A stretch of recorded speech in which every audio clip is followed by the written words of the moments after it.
y'all, welcome back to my channel. Thanks for stopping by. Sorry about the echo, we're in the garage. Let me show y'all what I have going on. What I'm about to show y'all is the absolute bane of the intern's existence. This drives him crazy. Does this happen in y'all's house where you set something down and you're like, oh, I'll find somewhere for that to go later, and then later never happens, and where you set it down is where it ends up going? Like that's its place? Well, we have this whole mound of stuff in our garage. So we have that whole pile of stuff sitting in our garage.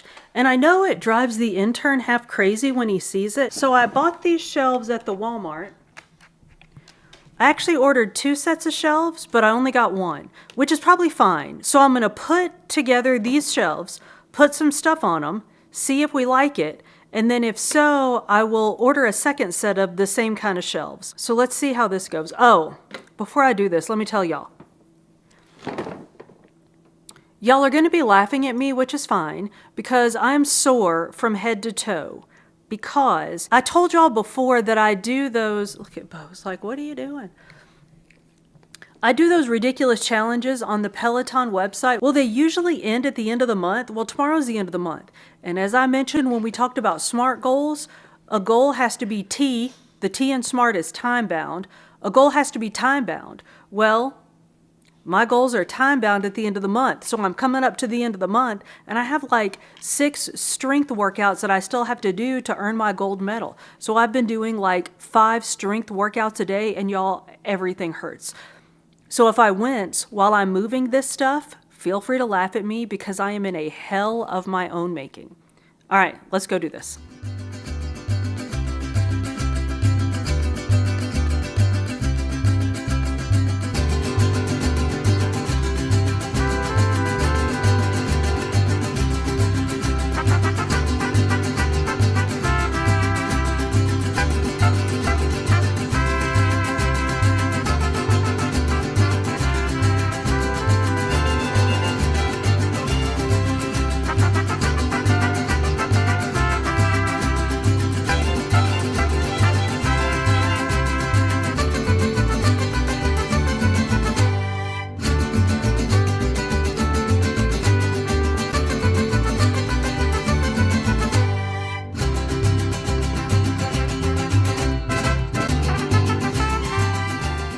Well, that's a good start anyway. We got the shelves set up and a bunch of stuff up off the floor.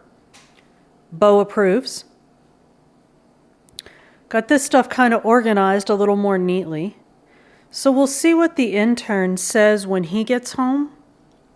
I was thinking I would get another set of shelves and put it right there, but obviously it would block this electrical outlet. So I don't know. We'll see what the intern says. We might shift the whole thing down.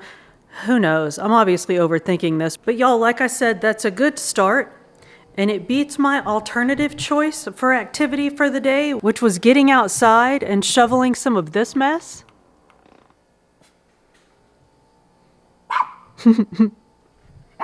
Which I think I've put off for as long as I can, so I need to go move some snow. Y'all, I need to run out and get some stuff. And we need to talk about some stuff. So I thought this would be a good time for me to run out and for us to chat.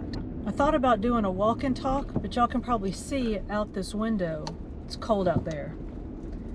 We shan't be walking in this cold. But y'all, I have some concerns. I feel like we need to talk about some stuff. I've been noticing in my various social media feeds and interactions with folks, people seem a little stressed out these days. I know it's the holidays and there's a lot going on. People are very busy. But y'all, I'm concerned and I want to address some issues. And the main issue is that folks aren't taking care of themselves. That's what I want to talk about. I want to address the issue of self-care. What that means, what it doesn't mean, and why it's important. Let's start off with why it's important. I feel like that's a bit of a duh. It's important to take care of yourselves, y'all. If you're all run down, you're of no use to anybody. So let's talk about what we need to do to take care of ourselves so that we can handle the things that we need to be handling. Self-care. What is self-care? Well, it looks different for different people, right? Because self-care is individual. I've thought about this last night.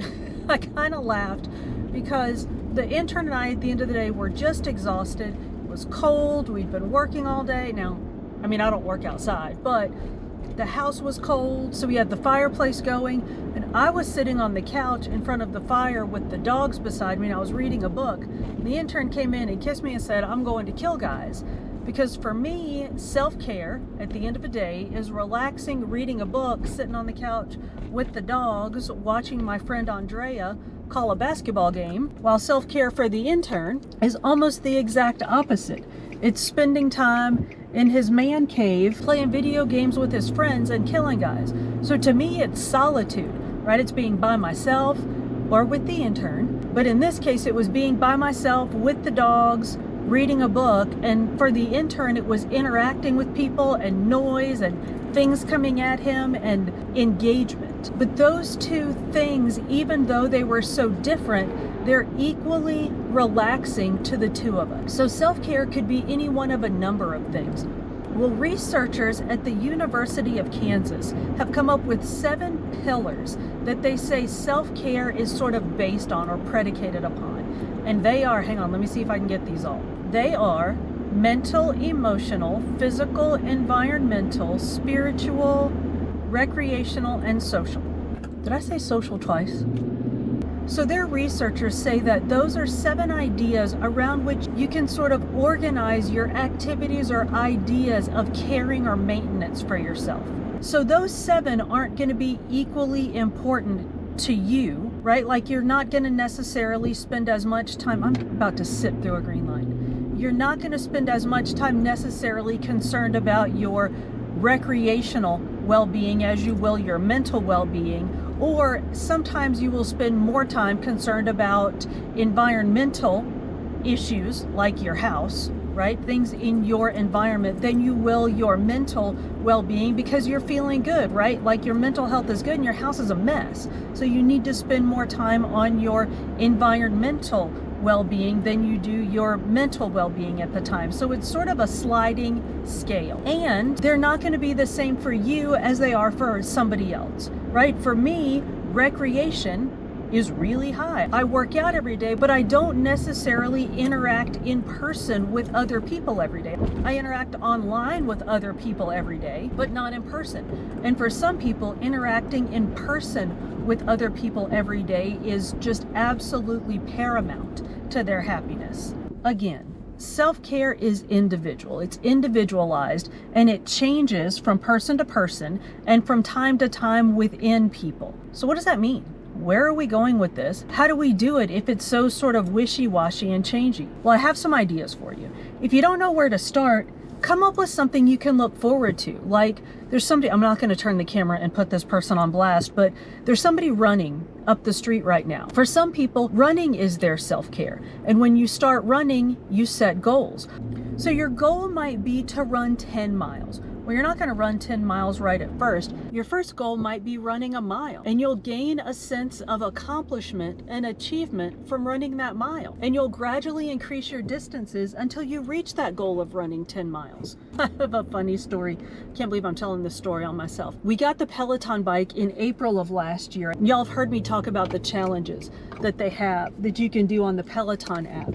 Well, I didn't start doing those right away, but when I did start doing them, I realized that they had an annual challenge. The challenge was to complete a certain number of minutes of exercise over the year, and it was stepped. And the highest award that you could achieve was for 15,000 minutes of exercise. Well, I was going to get that award. So I planned out how many minutes I had to exercise every week and then every day, and I broke it down and I did that. And I was going into November strong. I was going to hit my 15,000 minutes with time to spare. Well, then Peloton upped the top step, like the top award. It was no longer 15,000 minutes, it was 20,000 minutes. Y'all, I was livid. The intern thought it was so funny, and he's not wrong, because I was livid that they changed a goal that nobody else knew anything about. for an award that nobody else was going to see, but y'all, I was going to earn that top award. And sure enough, I went back and I revamped all of my workout plans and I got that 20,000 minute award. And y'all, I was so proud of myself. I don't know where this story's going, but anyway, self-care.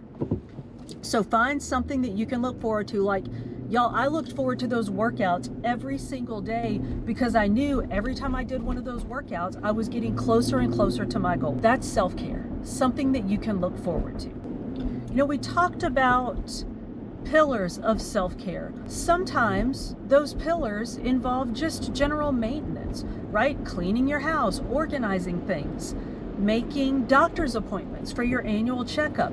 Y'all, those are all self-care. Those are things that you do to take care of yourself. And when you do them, it can reduce your stress and anxiety. I feel like those are still pretty abstract ideas. Let's talk about some specific things that we can do to take care of ourselves. One of them, y'all, go ahead, roll your eyes, sleep.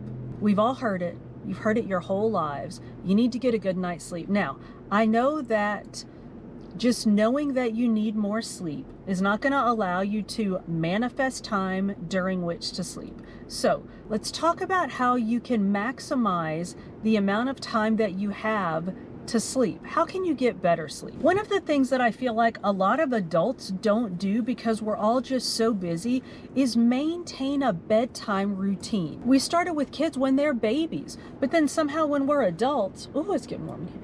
We just feel like it doesn't apply to us anymore. Y'all, make a bedtime routine as much as you possibly can. Set a bedtime for yourself and go to bed the same time every night so that your natural circadian rhythm can get set and it will help you fall asleep. Nobody wants to hear this, but a lot of times those electronics that you're on right up until bedtime are adversely affecting the quality of your sleep. There's lots of research out there that tells us that the blue light in our screens that we're looking at mimics daylight in our brains. So our brain then reduces the amount of melatonin being produced, and melatonin helps us fall asleep and stay asleep. So if you're on screens up until bedtime, it may well be that that blue light coming from the screens is keeping you awake. So try to get off of screens as long before bedtime as you can. Another thing that you can do is have a light snack before bedtime. Now, don't go filling your belly up because that could lead to indigestion and heartburn and GERD and all the things. But have a light snack so that you're not hungry during the night and you don't wake up hungry in the morning. Some things you can do to try to relax instead of being on screens: read a book or listen to some music when you're trying to fall asleep. All right, that's enough of the bedtime routine. Let's talk about some things that we can do just generally during the day. There's a lot to be said for mindfulness, y'all. Be aware of things that stress you. Be aware of not only your triggers, but indicators that you're getting stressed. Do you clench your jaw? Do you wring your hands? Do you fiddle with your hair? Do you tap your fingers? Do you thump your leg? What things do you do that indicate that you're becoming anxious or stressed or just that you need a break? Try to recognize those and then take a break. And again, I know that we're all living real life, right? If you're in the middle of a meeting, you can't just get up and go run around the block or something, but try to manage those things as much as you can. If you can, roll your shoulders, stretch, maybe just take a deep breath. If you're in a situation where you can get up and walk it off, get up and walk it off. Or, again, depending on the situation, and if you're a runner, which I'm not, maybe go take a short jog. Or, again, if you're in a situation where you can do this, y'all, go hit a heavy bag. If you've never tried it, oh my goodness, the stress relief that you can find in hitting a heavy bag cannot be described. Another thing you can do for general stress maintenance is move, y'all. Establish an exercise routine. Like everything else in our self-care routine, that's going to be personalized. Depending on your level of fitness and your ability to be active, a workout routine might be getting out and walking every day, or doing water aerobics, or it might be running 10 miles. Y'all, whatever it is, get out and move. Exercise causes your body to release endorphins. So whatever exercise looks like for you, go exercise. If you enjoy routine, you can do the same workout over and over again. If you enjoy variety, do different workouts. If you like a social environment for workout, find a gym to work out at. If you like to work out by yourself, do it at home. But y'all, just get out and move. It'll make a huge difference in your mood. A couple of other ideas and then I'm out of here. Another idea for self-care, play a game. Now, for me, that's not self-care. Not a big game player, don't like playing games with other people because you might know this about me, I'm a little bit competitive. Don't like playing games by myself, not a big game player. But if you enjoy playing games, like I mentioned earlier, playing video games is a form of self-care for the intern. It's fabulous for him, literally the opposite of that for me, but it's an individual thing, right? So play a game. And my final tip is set boundaries. Engage in personal relationships with healthy boundaries. Y'all, it's okay to say no. No can be a sentence. If somebody asks you something or requests of you something that you can't do or that you can't do comfortably or in a way that's healthy for you, it's okay to say no and it's okay to hear no. Just because somebody tells you no doesn't necessarily mean that it's personal. All right, that's it for my tips, y'all. Just please remember to take care of yourselves. Like they say on airplanes, you have to secure the mask on your own face before you can help someone else secure the mask on theirs. All right, I'm gonna do my errand, and then I think I'm gonna do some self-care in the form of a yoga workout. So I will check back in with y'all in a little while.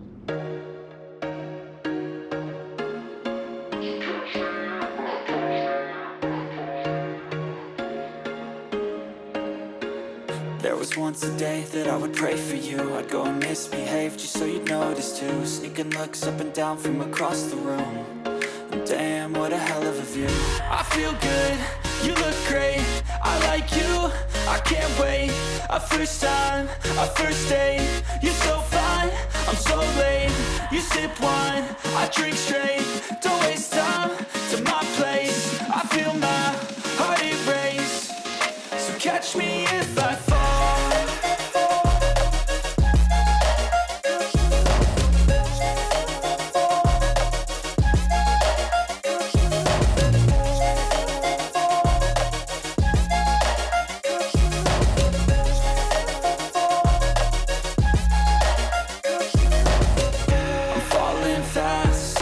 Praying that this night's gonna last. You got it all on tap. I'm loving your vibe, always have your back. We like all the same tracks. Listen all night in the sheets all black. Said I'm falling fast. Don't remember life before you, that's facts. I feel good, you look great. Y'all, I'm all yogaed up and I feel great. I'm not even very good at it, as is evidenced by the fact that I fell because I was too busy singing to pay attention to what I was doing. Imagine what yoga does for people that are actually good at it. Anyway, a couple of students in one of my classes the other day were talking about how the best part of it being the Christmas season is that it's hot chocolate season. And I was like, ooh, hot chocolate. So I started thinking, I wonder if there are some healthy substitutions that we can make to hot chocolate. Now, I haven't tried any of these, so I thought we would try them together and just see what we come up with. I'm going to try a couple of different things. I'm going to try skim milk. I'm going to try a couple of different nut milks. I'm going to try almond milk and coconut milk. And then I'm going to try whole milk, but with, remember we talked about evaporated skim milk? Well, I'm going to try it and just see what we come up with. So I'm going to try some different combinations and then I'll let you know how it goes. I forgot to tell y'all that I pre-gamed a little bit by melting some Ghirardelli baking chocolate with some confectionery sugar. There are lots of sweetener options you can use. You can use maple syrup, honey, coconut sugar, really any of the sweetener options that we've talked about. But I kind of figured I was making enough adjustments, so I may as well just go with regular confectionery sugar and see what we got. So my first concoction is unsweetened almond milk and unsweetened coconut milk. I read that the coconut milk will add a little bit of sweetness and creaminess to my concoction. So I'm gonna just do almond milk, coconut milk, and my chocolate and sugar combination and see how that comes out. And then maybe add a little bit of the condensed skim milk if I feel like I need it. All right, that looks good and warm. I'm going to pour it up in a mug, and I have one of these milk frothers. So I think I'm going to pour it into my mug and then froth it up a little bit and just see what we have. Oh, I can already see it actually does look a little bit rich. All right, let's give it a taste. So this is unsweet almond milk, unsweet coconut milk, chocolate, and confectionery sugar. Y'all, that's actually good. Excuse the slurping. I'm sorry. Excuse me. That's actually good. And the unsweet almond milk and light coconut milk definitely reduces the calories from what I would consider a classic hot chocolate recipe. I don't want to fill up on this, so let me clean this up. Next, I want to see what we can accomplish with the evaporated skim milk. I'm going to start with some 2% milk and go ahead and melt my chocolate and sugar down in that. Because I don't know if y'all saw, but my chocolate kind of lumped up in the bottom of the last one. It didn't all dissolve. So I'm going to chunk in some chocolate here and dissolve that down. I've read recipes that say that you can add vanilla to add a little more flavor, but that last one didn't really need it. All right, that looks good. I'm going to add some more milk. I think I put kind of a lot of chocolate in there, y'all. All right, that is definitely not thick. So let's see what the evaporated skim milk does. That's not thick either. All right, let's pour this one up and whisk it and see what we've got. It doesn't look very thick. But I think between the condensed skim milk and the 2% fat in the regular milk, when I whisk it, we might get a little something. Let's see. Y'all, I don't know how to explain it, but this actually looks rich. Let's see what we've got. It frothed up. Can y'all see that froth? It frothed up nicely. That's really good. Let me tell you one thing. Okay, I've told you a lot of things, but one thing that I read consistently was buy good chocolate. So I did. I mean, I didn't buy like a $20 bag of chocolate, but instead of just using the baking chocolate that I had in the pantry, I bought Ghirardelli 100% cocoa. And I wonder if this is making a difference because y'all, the flavor in these is really good. That's really good. Not like, oh, it's diet, so it's okay. The intern is a big hot chocolate fan, and I could make this for him, and he wouldn't question what in the world I was feeding him. Like he does sometimes when I feed him things. I don't want to stop drinking this, y'all. I'm going to make one more with regular whole milk, but I don't know why. I was going to say to compare and see if it's richer. Y'all, it's going to be richer.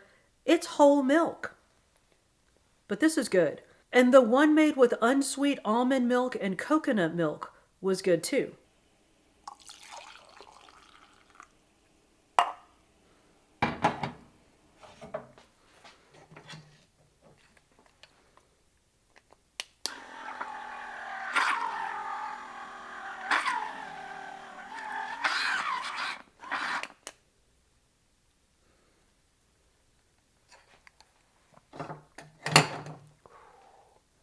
Y'all look at that.